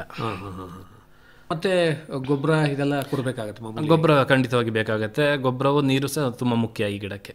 ನೀರು ಸ್ವಲ್ಪ ಜಾಸ್ತಿ ಬೇಕಾಗುತ್ತೆ. ಮಳೆಗಾಲದಲ್ಲಿ ಅವಶ್ಯಕತೆ ಇರೋದಿಲ್ಲ. ಮಳೆಗಾಲದಲ್ಲಿ ಏನು ಅವಶ್ಯಕತೆ ಇಲ್ಲ. ಇದರ ಎಲೆಯ ಆಕಾರ ತುಂಬ ದೊಡ್ಡದು ಮತ್ತು ದಪ್ಪ ಆಗಿರೋದ್ರಿಂದ ನೀರಿನ ಅವಶ್ಯಕತೆ ಜಾಸ್ತಿ ಇರುತ್ತೆ. ಹೌದು. ಅಂದ್ರೆ ಈ ಮಳೆ ಕಡಿಮೆ ಆದ್ಮೇಲಿಂದ ನಾವು ಕೊಡೋದಕ್ಕೆ ಪ್ರಾರಂಭ. ಹೌದು ಸರ್, ಮಳೆ ನಿಂತ ಮೇಲೆ ಮಣ್ಣಿನಲ್ಲಿ ಪಸೆ ಯಾವಾಗ ಇಲ್ಲ ಅಂತ ಅನ್ಸುತ್ತೆ, ನಮಗೆ ಮಾಯ್ಚರ್ ಇಲ್ಲ, ಆ ಸಮಯದಲ್ಲಿ ನೀರು ಕೊಡಲಿಕ್ಕೆ ಶುರು ಮಾಡಬೇಕು. ಚಳಿಗಾಲದಲ್ಲಿ ಸ್ವಲ್ಪ ಬೇಕಾಗುತ್ತೆ, ಬೇಸಿಗೆಯಲ್ಲಿ ಜಾಸ್ತಿ ಬೇಕಾಗುತ್ತೆ. ನೀರು ಮಾತ್ರ ಈ ಮಳೆ ಇಲ್ದಾಗ ಇದ್ದೇ ಇರಬೇಕು. ಹೌದು. ನೀವೇನು ಹನಿ ನೀರಾವರಿಗೆ ಮಾಡ್ಕೊಂಡು? ಇಲ್ಲ, ನಾನು ಪೈಪ್ ಮುಖಾಂತರ ಮಾಡ್ತಾ ಇದ್ದೇನೆ. ಈಗ ಮುಂದಕ್ಕೆ ಮಾಡಬೇಕೇನು. ಈಗ ರಂಬುಟಾನಿಗೆ ಅಷ್ಟೇ ಪೈಪ್ ಮುಖಾಂತರ ಕೊಡ್ತಾ ಇದ್ದೇನೆ, ಅಥವಾ ಬೇಸಿಗೆಯಲ್ಲಿ ಆದ್ರೆ ಸ್ಪ್ರಿಂಕ್ಲರ್ ಮಾಡೋದು. ಇನ್ನೀಗ ಪೈಪ್ ನಲ್ಲಿ ಕೊಡ್ಬೇಕು. ಅಂದ್ರೆ ನೀರಿನ ಒಂದು ಮೂಲ ಇದೆ ನಿಮ್ಗೆ? ನೀರಿನ ಮೂಲ ಇದೆ, ತೊಂದರೆ ಇಲ್ಲ. ಎಲ್ಲ ಕೃಷಿ ಹೊಂಡಗಳಲ್ಲಿ ಹೌದು. ಆ ನೀರನ್ನೇ ಬಳಸ್ಕೋಬಹುದು. ಹೌದು, ಖಂಡಿತ ಸರ್. ಇವು ಎಷ್ಟು ಮರಗಳಿದಾವೆ? ಮ್ಯಾಂಗೋಸ್ಟಿನ್ 40 ಮರ ಇದೆ. 40 ಮರ ಇದೆ. ರಾಂಬುಟಾನು 200 ಮರಗಳು. ಹೌದು ಇದಾವೆ. ಅಂದ್ರೆ ಇದು ಹೂ ಸಾಧಾರಣ ಯಾವ ಬಿಡುತ್ತೆ ಇದು ಮ್ಯಾಂಗೋಸ್ಟಿನ್? ಮ್ಯಾಂಗೋಸ್ಟಿನ್ ಸಾಧಾರಣ ಜೂನ್ ನಲ್ಲಿ ಹೂ ಬಿಡ್ಲಿಕ್ಕೆ ಶುರು ಆಗುತ್ತೆ. ಜೂನ್ ಬಿಟ್ಟು 2-2.5 ತಿಂಗಳಿಗೆ ಆಗುವಾಗ ಕಾಯಿ ಕಚ್ಚಲಿಕ್ಕೆ ಆಗುತ್ತೆ. ಓಹೋ, ಅಂದ್ರೆ ಆಗಸ್ಟ್ ಸೆಪ್ಟೆಂಬರ್ಗೆ ಹೌದು ಅದು ಬರುತ್ತೆ. ಹೌದು. ಅದು ಕೊಯ್ಲು ಮಾಡೋದು ಹೇಗೆ, ಯಾವ ಹಂತದಲ್ಲಿ ಮಾಡಬೇಕಾಗುತ್ತೆ? ಕೊಯ್ಲು ಬಣ್ಣ ಬದಲಾವಣೆ ಆಗಿ ಹಸಿರು ಬಣ್ಣದಿಂದ ಕೆಂಪು ಬಣ್ಣಕ್ಕೆ ತಿರುಗಿದ ತಕ್ಷಣ ಕೊಯ್ಲು ಮಾಡಬೇಕು. ತೊಟ್ಟನ್ನು ಬಿಟ್ಟು ಏನಾದ್ರು ಕೊಯ್ಲು ಮಾಡಬೇಕು? ತೊಟ್ಟನ್ನ ಬಿಟ್ಟು ಮಾಡಿದಷ್ಟು ಒಳ್ಳೇದು ಸರ್. ಹಣ್ಣಿನ ಬಾಳಿಕೆ ಸ್ವಲ್ಪ ಜಾಸ್ತಿ ಇರುತ್ತೆ. ಇದಕ್ಕೆ ಬೇಡಿಕೆ ಹೇಗಿದೆ ಅಂತೀರಿ? ಬೇಡಿಕೆ ತುಂಬ ಇದೆ ಸರ್. ಇವತ್ತು ಮಾರ್ಕೆಟಲ್ಲಿ ಬೇಡಿಕೆ ಅನುಗುಣವಾಗಿ ಉತ್ಪಾದನೆ ಇಲ್ಲ, ಹಾಗಾಗಿ ಬೇಡಿಕೆಗೆ ಏನು ತೊಂದರೆ ಇಲ್ಲ. ಯಾವ್ಯಾವ ಉದ್ದೇಶಗಳಿಗೆ ಬಳಸ್ಕೋಬಹುದು ಮ್ಯಾಂಗೋಸ್ಟಿನ್ ಅಂತ ಸರ್? ಸದ್ಯದ ಮಟ್ಟಿಗೆ ಅದನ್ನು ಸೀದಾ ತಿನ್ನಲಿಕ್ಕೆ ಮಾತ್ರ ಉಪಯೋಗಿಸ್ಕೊಳ್ಬೋದು. ಜ್ಯೂಸ್ ಆಗಿ ಉಪಯೋಗಿಸ್ಬೋದು, ಜಾಮ್ ಮಾಡ್ಬೋದು ಹೆಚ್ಚು ಕಮ್ಮಿ ಮುಂದಕ್ಕೆ, ಅಥವಾ ಐಸ್ ಕ್ರೀಮ್ನಲ್ಲಿ ಉಪಯೋಗಿಸ್ಕೊಳ್ಬೋದು, ತೊಂದರೆ ಇಲ್ಲ. ಸದ್ಯದಲ್ಲಿ ತಾಜಾವಾಗಿ ಬಳಸ್ತಾರೆ. ಹೌದು. ಬೇಡಿಕೆನೂ ಇದೆಯಾ? ಬೇಡಿಕೆ ಬೇಕಾದಷ್ಟಿದೆ. ಮಾರುಕಟ್ಟೆಯಲ್ಲಿ ಬೆಲೆನೂ ಚೆನ್ನಾಗಿ ಸಿಗ್ತಾ ಇದೆ. ಹೌದು. ಸಾಧಾರಣವಾಗಿ ತೋಟದಿಂದ 250-300 ತಗೊಂಡೋಗ್ತಾರೆ. ಮಾರ್ಕೆಟಲ್ಲಿ 400-450 ಮಾರಾಟ ಮಾಡ್ತಿದ್ದಾರೆ. ಅಂದ್ರೆ ಪೌಷ್ಟಿಕಾಂಶಗಳ ದೃಷ್ಟಿಯಿಂದ ಒಳ್ಳೆಯದಾಗಿದೆ. ಹೌದು. ಹಾಗಾಗಿ ಬೇಡಿಕೆ ಜಾಸ್ತಿ ಇದೆ. ಇದನ್ನು ಒಂದು ರೀತಿ ಪ್ರಾಯೋಗಿಕವಾಗಿ ಮಾಡಿದ್ದೀರಾ ನೀವು? ಇದನ್ನ ಪ್ರಾಯೋಗಿಕವಾಗಿ ಮಾಡಿದ್ದೇನೆ. ನನಗೆ ಮಾಡಿ ಅದು ಸಕ್ಸಸ್ ಆಗಿದೆ. ಹಾಗಾಗಿ ನಾನು ಬಾಕಿ ಇಂಟ್ರೆಸ್ಟ್ ಇರುವಂತಹ ಬೆಳೆಗಾರರಲ್ಲಿ ನನಗೆ ಹೇಳೋದು ಇದನ್ನೇ, ಮ್ಯಾಂಗೋಸ್ಟಿನ್ ಸಹ ಟ್ರೈ ಮಾಡಬಹುದು ಅಂತ ಹೇಳ್ತಾ ಇದ್ದೇನೆ ಎಲ್ಲರಿಗೂ. ಕೊಡಗು ಜಿಲ್ಲೆಗೆ ಇದು ಸೂಕ್ತವಾದ ಬೆಳೆ ಸರ್, ಸೂಕ್ತವಾದ ಬೆಳೆ. ಖರ್ಚು ವೆಚ್ಚಕ್ಕೆ ಹೋಲಿಸಿದ್ರೆ ಕಾಫಿ ಆಗಲಿ ಅಡಿಕೆಗೆ ನಾವು ಹೋಲಿಕೆ ಮಾಡಿದರೆ ಈ ಬೆಳೆ ಏನು ದೊಡ್ಡ ವೆಚ್ಚವನ್ನು ಕೇಳೋದಿಲ್ಲ. ಮತ್ತೆ ನಮ್ಮ ಸಂಪಾಜೆ ಭಾಗದಲ್ಲಿ ಏನು ಅಡಿಕೆಗೆ ಹಳದಿ ರೋಗ ಬಂದಿದೆ, ಅಲ್ಲಿ ಇಂಥ ಬೆಳೆಗಳನ್ನ ಬೆಳ್ಕೊಳ್ಳೋದು ಉತ್ತಮ ಅಂತ ನನಗೆ ಅನಿಸುತ್ತೆ. ರಂಬುಟಾನ್ ಮ್ಯಾಂಗೋಸ್ಟಿನ್ ಆ ಭಾಗಕ್ಕೆ ತುಂಬಾ ಸೂಕ್ತವಾಗಿದೆ. ಮತ್ತೆ ಈ ರೋಗ ಕೀಟ ಇಂತಹ ಹಾವಳಿಗಳೇನಿಲ್ಲ? ತುಂಬಾ ಕಮ್ಮಿ ಇದೆ, ಏನು ತೊಂದರೆ ಇಲ್ಲ. ಪಕ್ಷಿಗಳ ಕಾಟನೂ ಇಲ್ಲ? ಪಕ್ಷಿ ಕಾಟ ಇಲ್ಲ. ನಿರ್ವಹಣೆ ಸ್ವಲ್ಪ ಮಾಡ್ಕೊಳ್ತಾ ಇರಬೇಕಾಗುತ್ತೆ. ಹೌದು. ಕೊಯ್ಲಾದ್ಮೇಲೆ ಏನು ಕ್ರಮ ಅನ್ಸುತ್ತೆ? ಕೊಯ್ಲಾದ್ಮೇಲೆ ಏನು ಇಲ್ಲ ಸರ್, ಮಾಮೂಲು ಏನು ಗೊಬ್ಬರ ಕೊಡೋದಿದೆ, ನೀರು ಕೊಡೋದು ಅಷ್ಟು ಮಾತ್ರ ಮಾಡ್ಕೊಂಡು ಹೋದ್ರೆ ಆಯ್ತು. ಮತ್ತೆ ಅಂತ ಹೆಚ್ಚಿನ ಕೆಲಸಗಳೇನೂ ಇಲ್ಲ. ಮತ್ತೆ ಜೂನ್ ನಲ್ಲಿ ಹೂ ಬಿಡುತ್ತೆ. ಹೌದು. ಆ ರೀತಿಯಾಗಿ ನಾವು ಮಾಡ್ಕೊಂಡು 2-3 ತಿಂಗಳಿಗೆ ಮತ್ತೆ ಅವು ಹಣ್ಣಾಗುತ್ತೆ. ಇಲ್ಲಿವರೆಗೂ ಏನಂತ ಸಮಸ್ಯೆ ಏನು ಕಾಣಲಿಲ್ಲ. ಮ್ಯಾಂಗೋಸ್ಟಿನು ಪ್ರಾಯೋಗಿಕವಾಗಿ ತಾವು ಮಾಡಿದಿರಿ. ಹೌದು ಸರ್. ಇನ್ನು ಸೀಬೆನೂ ಕೂಡ ಚೆನ್ನಾಗಿದೆ. ಹೌದು, ಸೀಬೆ ಚೆನ್ನಾಗಿದೆ. ಮತ್ತೆ ಬೆಣ್ಣೆಹಣ್ಣು ಇಂಥದ್ದು ಏನಾದರೂ? ಬೆಣ್ಣೆಹಣ್ಣು ಈಗ ಸ್ವಲ್ಪ ಮಾರ್ಕೆಟ್ಲಿ ಹೆಚ್ಚಿನ ಬೇಡಿಕೆ ಇರುವಂಥ ಹಣ್ಣಾಗಿದೆ. ಹಾಗಾಗಿ ಅದನ್ನು ಮಾಡ್ತಾ ಇದ್ದೇನೆ. ಅದರಲ್ಲಿ ನಾನೀಗ ಮೆಕ್ಸಿಕನ್ ವೆರೈಟಿ ಒಂದು ಹ್ಯಾಸ್ ಅಂತ ಹೇಳೋದನ್ನು ಒಂದು ಪ್ರಾಯೋಗಿಕವಾಗಿ ಗಿಡ ನೆಟ್ಟಿದ್ದೇನೆ. ಫಸಲಿಗೂ ಬರ್ತಾ ಇದೆ. ಸ್ವಲ್ಪ ಹೆಚ್ಚಿಗೆ ಮಾಡಬೇಕಂತ ಪ್ರಯತ್ನದಲ್ಲಿದ್ದೇನೆ. ಅಂದರೆ ಮಾರುಕಟ್ಟೆ ಸ್ಥಳೀಯವಾಗಿ ಮಾರಾಟ ಮಾಡ್ಬೋದಾ ರಂಬುಟಾನು ಮ್ಯಾಂಗೋಸ್ಟಿನು? ಹೌದು, ಖಂಡಿತವಾಗಿ ಮಾಡ್ಬೋದು. ಅಂದರೆ ಮಾರಾಟಗಾರರು ಜಮೀನಿಗೆ ಬಂದು ತಗೊಂಡು ಹೋಗ್ತಾರೆ. ಇಲ್ಲಾಂತಾರೆ ನಮಗೆ ಅವರು ಆರ್ಡರ್ ಕೊಟ್ಟ ತಕ್ಷಣ ನಾವು ಅವ್ರಿಗೆ ಕಳಿಸೋ ವ್ಯವಸ್ಥೆಯನ್ನು ಮಾಡ್ಬೋದು. ಹಾಗಾಗಿ ಈಗ ಸದ್ಯದ ಮಟ್ಟಿಗೆ ನಮ್ಮದು ಮೈಸೂರು, ಹುಬ್ಬಳ್ಳಿ ಮತ್ತು ಮುಂಬೈಗೆ ಹೋಗ್ತಾ ಇದೆ. ಹಾಗಾಗಿ ಕಳಿಸೋ ವ್ಯವಸ್ಥೆಗೆ ಏನು ತೊಂದರೆ ಇಲ್ಲ, ಬೇಡಿಕೆಯೂ ಇದೆ. ಗ್ರಾಹಕರು ಒಳ್ಳೆ ತೃಪ್ತಿ ವ್ಯಕ್ತಪಡಿಸ್ತಾ ಇದ್ದಾರೆ. ಖಂಡಿತವಾಗಿಯೂ. ಸ್ಪೆಷಲ್ ಆಗಿ ನಮ್ಮ ಕೊಡಗಿನ ಹಣ್ಣು ಅಂತ ಹೇಳಿದರೆ ಇನ್ನೂ ಖುಷಿಪಟ್ಟು ತಗೊಳ್ತಾ ಇದ್ದಾರೆ. ದೂರಕ್ಕೆ ಕಳಿಸುವಾಗ ಏನು ವಿಶೇಷವಾಗಿ ಗಮನ ಕೊಡಬೇಕಾಗತ್ತೆ? ಅದನ್ನು ಪ್ಯಾಕಿಂಗ್ ಮಾಡೋದ್ರಲ್ಲಿ ಸ್ವಲ್ಪ ಹೆಚ್ಚಿನ ಗಮನ ವಹಿಸಬೇಕಾಗುತ್ತೆ. ಕ್ರೇಟ್ಗಳಾಗತ್ತೆ ಬರುತ್ತೆ, ಅದರಲ್ಲಿ ಇಟ್ಟು ಕಳಿಸ್ಬೇಕಾಗತ್ತೆ. ಇಲ್ಲಾಂದ್ರೆ ಹಣ್ಣಿನ ತಾಜತನ ಸ್ವಲ್ಪ ಹಾಳಾಗ್ಬೋದು, ಅಥವಾ ಏನಾದರೂ ಅದಕ್ಕೆ ಒತ್ತಡ. ಹೌದು. ದೂರಕ್ಕೆ ಕಳಿಸುವಾಗ. ಹೌದು. ಇಲ್ಲಿಗೆ ಬಂದು ತಗೊಂಡೋಗಿದ್ದು ಇದೆಯಾ? ಸಾಧಾರಣ ನಮ್ಮ ಕೊಡಗಿನ ಇರುವಂಥವರು ತೋಟದಿಂದ ಬಂದು ತಗೊಂಡು ಹೋಗ್ತಾರೆ. ದೂರಲ್ಲಿರೋರಿಗೆ ಕಳಿಸ್ಲಿಕ್ಕೆ ಹೇಳ್ತಾರೆ, ಕಳಿಸ್ಕೊಡ್ತೇನೆ ಅವರಿಗೆ. ಮತ್ತೆ ಇನ್ನು ಹೋಲ್ಸೇಲ್ ಆಗಿ ತಗೊಳ್ಳೋರಿಗೆ ನಾನು ವಾಹನ ಮುಖಾಂತರ ಅಥವಾ ಬೇರೆ ಮುಖಾಂತರ ತಲುಪಿಸೋ ವ್ಯವಸ್ಥೆ ಮಾಡ್ತೇನೆ. ಇನ್ನು ಯಾವ್ಯಾವ ಗಿಡಗಳ ಬಗ್ಗೆ ಹಣ್ಣುಗಳ ಬಗ್ಗೆ ಪ್ರಯೋಗ ಮಾಡಬೇಕು ಅಂದ್ಕೊಂಡಿದ್ದೀರಾ? ಸರ್ ನಾನಿನ್ನು ಹೆಚ್ಚಿಗೆ ಅವಕಾಡೋ ಬಗ್ಗೆ ಅಥವಾ ಬೆಣ್ಣೆಹಣ್ಣಿನ ಬಗ್ಗೆ ಸ್ವಲ್ಪ ಜಾಸ್ತಿ ಮಾಡ್ಬೇಕಂತಿದ್ದೇನೆ. ಮಾರ್ಕೆಟ್ ತುಂಬಾ ಚೆನ್ನಾಗಿದೆ. ಅಂದ್ರೆ ಈ ರಾಂಬುಟಾನು ಮ್ಯಾಂಗೋಸ್ಟೀನ್ ಹೋಲಿಸಿದ್ರೆ ಹೇಗೆ ಅನ್ಸುತ್ತೆ ಅದು ಬೆಣ್ಣೆಹಣ್ಣು? ಬೆಣ್ಣೆಹಣ್ಣು ಇವು ಎರಡಕ್ಕೂ ಹೋಲಿಕೆ ಮಾಡಿದ್ರೆ ಇನ್ನೂ ಸುಲಭದಲ್ಲಿ ಬೆಳೆಯುವಂತ ಬೆಳೆ ಸರ್. ಮತ್ತೆ ಮಾರ್ಕೆಟ್ ಚೆನ್ನಾಗಿದೆ. ಇವತ್ತು ಕೊಡಕೆನಲ್ ಮಾರ್ಕೆಟ್ ಹೆಚ್ಚು ಕಮ್ಮಿ ಕೆಜಿಗೆ ಅಲ್ಲೇ ಸ್ಪಾಟ್ ಅಲ್ಲಿ 270 ರೂಪಾಯಿ ಇದೆ. ಹಾಗಾಗಿ ಕೆಲವು ಅನ್ಸೀಸನ್ ಸಿಗುವ ಹಾಗೆ ಅಂತ ಬೆಳೆಗಳನ್ನ ನಾವು ಬೆಳ್ಕೊಳ್ಬೇಕಾಗತ್ತೆ ಬೆಣ್ಣೆಹಣ್ಣಿಲಿ. ಅದು ಪರವಾಗಿಲ್ಲ. ಮತ್ತೆ ಇನ್ನೇನಿದೆ ಅದನ್ನೇ ಚಂದ ಮಾಡ್ಕೊಂಡು ಹೋಗೋಣ ಅಂತ ಯೋಚನೆ ಮಾಡ್ತಾ ಇದ್ದೇನೆ. ಅಂದ್ರೆ ಈಗ ನಮ್ಮ ಸ್ವಾಭಾವಿಕವಾಗಿ ಬೆಳೆಯಂತ ಬೆಣ್ಣೆ ಹಣ್ಣಿನ ಮರಗಳನ್ನು ನೋಡ್ತಾ ಇರ್ತೀವಿ ನಾವು. ಹೌದು, ಬೇಲಿಯಲ್ಲಿ ಬೆಳೆಯುವಂಥದ್ದು. ಹೌದು. ಅದಕ್ಕಿಂತ ಗುಣಮಟ್ಟದಲ್ಲಿ ಚೆನ್ನಾಗಿರುವಂತ ತಳಿನ ಬೆಳೆಸ್ಕೋಬೇಕು ನಾವು. ಹೌದು, ಖಂಡಿತವಾಗಿ ಸರ್. ಇವತ್ತು ಏನಾಗಿದೆ ಅಂತ ಹೇಳಿದ್ರೆ ನಮ್ಮ ಕರ್ನಾಟಕ ಆಗಲಿ ಅಥವಾ ಉತ್ತರ ಭಾರತದವರೆಗೆ ಸಹ ನಮ್ಮ ಬೆಣ್ಣೆಹಣ್ಣಿನ ಗಿಡಗಳು ಈಗ ತಲುಪಿದೆ. ಅಲ್ಲಿ ಸಹ ರೈತರು ಅದನ್ನ ನೆಡ್ತಾ ಇದ್ದಾರೆ. ಮುಂದಿನ ದಿನಗಳಲ್ಲಿ ಏನಾಗಬಹುದು, ಮಾರ್ಕೆಟ್ಗೆ ಹೆಚ್ಚಿನ ಹಣ್ಣು ಬರುವ ಲಕ್ಷಣ ಕಾಣ್ತಾ ಇದೆ. ಆ ಸಮಯದಲ್ಲಿ ನಮ್ಮ ಹತ್ರ ಕ್ವಾಲಿಟಿ ಇರುವಂತಹ ಹಣ್ಣುಗಳನ್ನು ನಾವು ಬೆಳ್ಕೊಳ್ಬೇಕು. ಹಾಗಾಗಿ ನಾವು ಕೆಲವು ಅಪರೂಪದ ಅಥವಾ ಜಾಸ್ತಿ ದಿನ ಬಾಳಿಕೆ ಬರುವಂತಹ ಹಣ್ಣುಗಳನ್ನ ಬೆಳೆದರೆ ನಮಗೆ ಲಾಭ ನಿರೀಕ್ಷೆ ಮಾಡಬಹುದು ಅಂತ ಅನ್ಸುತ್ತೆ. ಅಂದ್ರೆ ಸರಿಯಾದಂತ ಒಳ್ಳೆ ಗುಣಮಟ್ಟದ ತಳಿ ಇರಬೇಕು. ಹೌದು ಹೌದು. ತಿರುಳಿನ ಅಂಶ ಇದೆಲ್ಲ ಜಾಸ್ತಿ ತಿರುಳಿರಬೇಕು ಸರ್. ಹಣ್ಣು ನಾನು ಆಗಲೇ ಹೇಳಿದಾಗೆ ಹ್ಯಾಸ್ ಅಂತ ಹೇಳೋ ವೆರೈಟಿ ನಾವು ಕೊಯ್ದು ಇಟ್ಟರೆ ಅದು ಹಣ್ಣಾಗ್ಬೇಕಾದ್ರೆ 12 ದಿವಸ ಬೇಕಾಗುತ್ತೆ.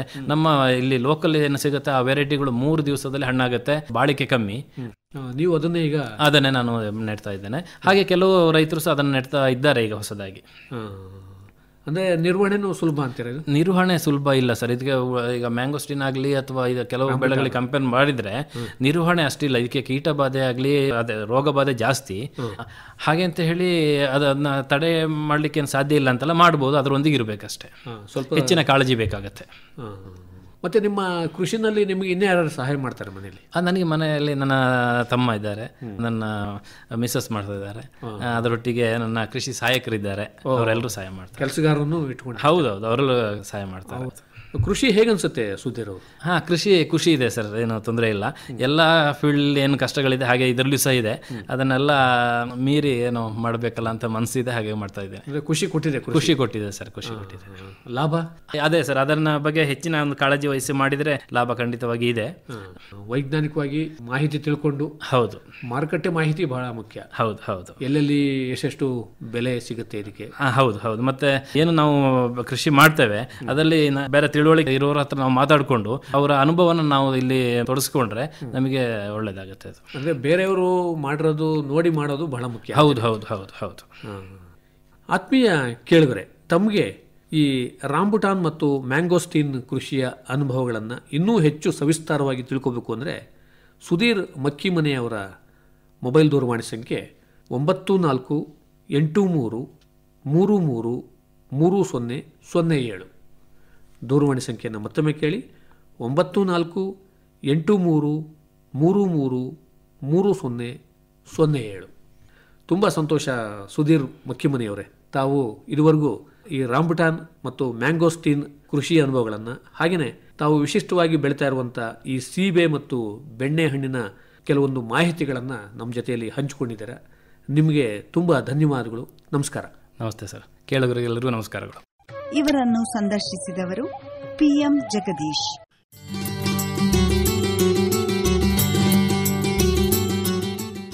ಪ್ರಧಾನಮಂತ್ರಿ ಕಿಸಾನ್ ಮಾನ್ಧನ್ ಯೋಜನೆ ಸಿಗುವುದು ಪೆನ್ಷನ್ನ ಆಸರೆಯು ಆಗದು ನಿರಾಸರೆ ಇನ್ನು ಸಿಗುವುದು ಸಂತಸದ ಕ್ಷಣವು ಕಳೆಯುವುದು ಸುಖದಿಂದ ವೃದ್ಧಾಪ್ಯ ರಕ್ಷಿತ ಆಗುವ ಅನ್ನದಾತ ಸುರಕ್ಷಿತ ಆಗುವ ಅನ್ನದಾತ. ಪ್ರಧಾನಮಂತ್ರಿ ಕಿಸಾನ್ ಮಾನ್ಧನ್ ಯೋಜನೆಯಿಂದ ಲಘು ಮತ್ತು ಸಣ್ಣ ಹಿಡುವಳಿದಾರ ರೈತರ ಭವಿಷ್ಯವಾಗುತ್ತೆ ಸುರಕ್ಷಿತ. 60 ವರ್ಷ ವಯಸ್ಸಾದ ನಂತರ 3,000 ರೂಪಾಯಿಗಳ ಮಾಸಿಕ ಪೆನ್ಷನ್ ಖಚಿತ. 55ರಿಂದ 200 ರೂಪಾಯಿಗಳ ಮಾಸಿಕ ಶುಲ್ಕ ನೀಡಿ 18ರಿಂದ 40 ವರ್ಷ ತನಕ ರೈತರು ಪ್ರವೇಶಿಸಬಹುದು. ಈ ಅಂಶದಾನ ಯೋಜನೆಯಲ್ಲಿ ಸರ್ಕಾರ ನೀಡುತ್ತದೆ ಸಮಪಾಲು ಕೊಡುಗೆ. ಎಲ್ಲ ರೈತ ಬಾಂಧವರು ಈ ಸೇವೆಯ ಪ್ರಯೋಜನಕ್ಕಾಗಿ ಜನಸೇವಾ ಕೇಂದ್ರಕ್ಕೆ ಹೋಗಿ ಉಚಿತವಾಗಿ ತಮ್ಮ ಹೆಸರನ್ನು ನೋಂದಾಯಿಸಿಕೊಳ್ಳಿ. ಪ್ರಧಾನಮಂತ್ರಿ ಕಿಸಾನ್ ಮಾನ್ಧನ್ ಯೋಜನೆ ಅನ್ನದಾತರ ಪರಿಶ್ರಮಕ್ಕಾಗಿ ಈಗ, ಪೆನ್ಷನ್ನಿಂದ ಅವರ ಮನೆ ಸುರಕ್ಷಿತ. ಕೃಷಿ ಮತ್ತು ರೈತ ಕಲ್ಯಾಣ ಖಾತೆ ಭಾರತ ಸರ್ಕಾರದ ವತಿಯಿಂದ ಜನಹಿತಕ್ಕಾಗಿ ಜಾರಿ. ಇದುವರೆಗೆ ಕಿಸಾನ್ ವಾಣಿ ಕೇಳಿದಿರಿ.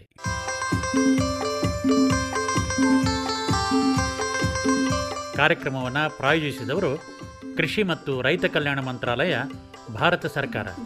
ಕೋಟಿ ವಿದ್ಯೆಗಳಲ್ಲಿ ಕೃಷಿ ವಿದ್ಯೆಯೇ ಮೇಲು, ಕೋಟಿ ವಿದ್ಯೆಗಳಲ್ಲಿ ಕೃಷಿ ವಿದ್ಯೆಯೇ ಮೇಲು, ಕೋಟಿ ವಿದ್ಯೆಗಳಲ್ಲಿ ಕೃಷಿ ವಿದ್ಯೆಯೇ ಮೇಲು, ಕೋಟಿ ಕೋಟಿ ವಿದ್ಯೆಗಳಲ್ಲಿ ಕೃಷಿ ವಿದ್ಯೆಯೇ ಮೇಲು. ಕೃಷಿತೋ ನಾಸ್ತಿ ದುರ್ಭಿಕ್ಷ, ಕೃಷಿತೋ ನಾಸ್ತಿ ದುರ್ಭಿಕ್ಷ.